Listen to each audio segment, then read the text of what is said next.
Oh, ayan, may papakita si Kap. Oh. Ano ba yan, tissue na yan? Gamit na ba yan o hindi pa? Anong pangalan? Nasa, Dali. nasa,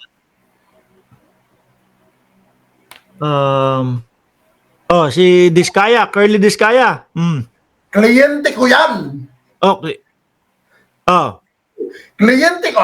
Conversation namin. Unang conversation. Oh, yeah. Nako.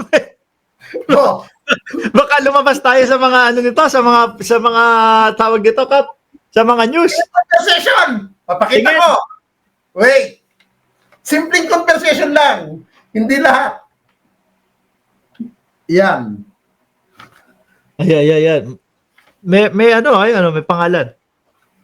Wait. May pangalan talaga. Message sa akin yan. Ni Corley. Ayan. Boss, Batangas pa, me out of town. Oh. Magkausap nga, ano? Magkausap kami yan. Oo. O, reply ko.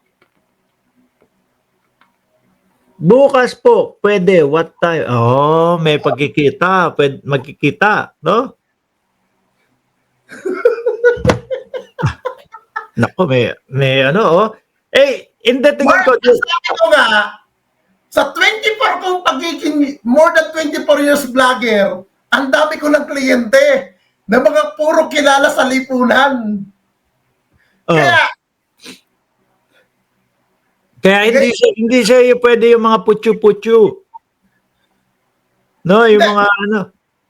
Marami ako pwede pang-expose, lalo dyan sa Diskaya. Nako po. Baka mapatawag ka sa sa Congress o sa Senado, Kap. Walang problema. Magbuljakan kami ron. Kap, na ano ba, hindi ba ikaw na pabalita din na 10 million i-vlog?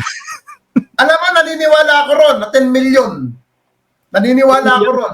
Ano ba yun? Sakto ba yun? Sakto ba yun sa ano? Sakto yun sa election? Ito, Besa, last election, itong nakatapos lang na election, ang kinita ko dyan sa kanya, hindi bababa sa 2 milyon. Kendis kaya? 2 milyon, hindi bababa. Ang Kinita ko dyan. Mula stop muna ako dyan. Bibitinin ko kayo. Marami akong ano dyan, bala. Wala tayong magagawa. Hindi natin mapipilit si Kap. Awat daw muna. Play muna natin si Marcoleta. Pero 2 milyon. 2 milyon. Ilan yun? Isang taon lang? Bes, walang isang taon yun. Kailan nagsimula ang local campaign? Oo. Hanggang May. Oo nga. Itong taon nga lang pala na yun. Ano? Itong taon na yun. Natapos, syempre, mga June. May...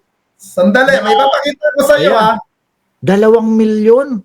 Hindi bababa. Sa 2 milyon ang kinita ko dyan. Hindi bababa sa 2 milyon. Hindi bababa. Nako po. Kap, Yeah. bukas nasa ABS-CBN, nasa GMA tayong dalawa nito. Ako, may dokumento ako, may katibayan ako na pumupunta. Ano masasabi mo? Sinusulong ni Marcoleta na maging state witness sila. Hindi. Sa akin, kasi naman magaganyan si Marcoleta, mas maganda, i-explain niya rin muna. Bakit nasama ang pangalan niya sa Janet Napoles? Doon lang. Hanggang doon lang muna, ano? Oo. Sagutin Bago muna. siya magbida-binis, bago siya magbida-bida, i-explain niya bakit napasama ang pangalan niya sa Janet Napoles na until now hindi mapailuwanag. Oo nga. Di ba? Yung sa 2K. Alam mo ko, sabi nga, pag pinangakuan ka ng politiko, maging masaya ka na. Pag umasa ka pa sa pangako ng politiko, masyado kang abusado. Sa bagay. Oo nga. Hindi niya na kasi nababanggit yun eh. Pero kung ako kay sa kanya, bago siya magmalinis, tignan niya na muna, gaano ba siya katino? Pero pag umuwi pala ako ng Pilipinas, ililibre ako ni Kap, 2 milyon pa, hindi bababa ng 2 milyon ang kinita ni Kap doon sa mga Diskaya. So yung Yung Oy! chismis na yung May papakita ko sa iyo, ha? Saglit lang. Sandali, Kap. So yung chismis na 10 milyon, posible. Hindi malayo. Totoo. Okay. Ito, sandali. Tignan mo to. May papakita ko sa iyo. Hindi ko natatakpan to na masyado. Yung date lang, ha? Yung date. Yung date lang nito.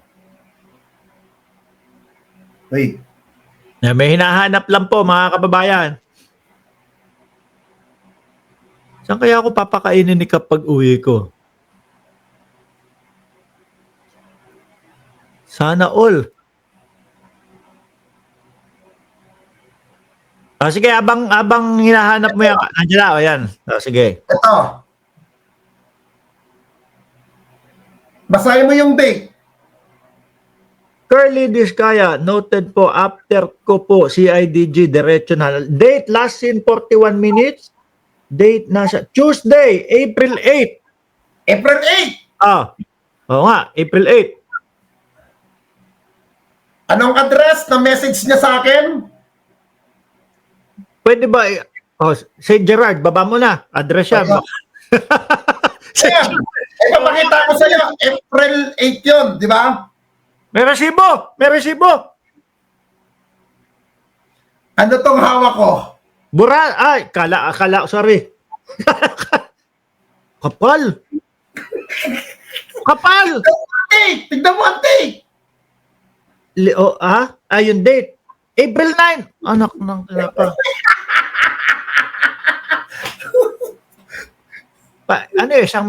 Kalahati ba yun? Isang 500 tagpa 500. Tapos ganun kalahati. Hindi lang yun. Meron pang ganun yun na ibang bandel.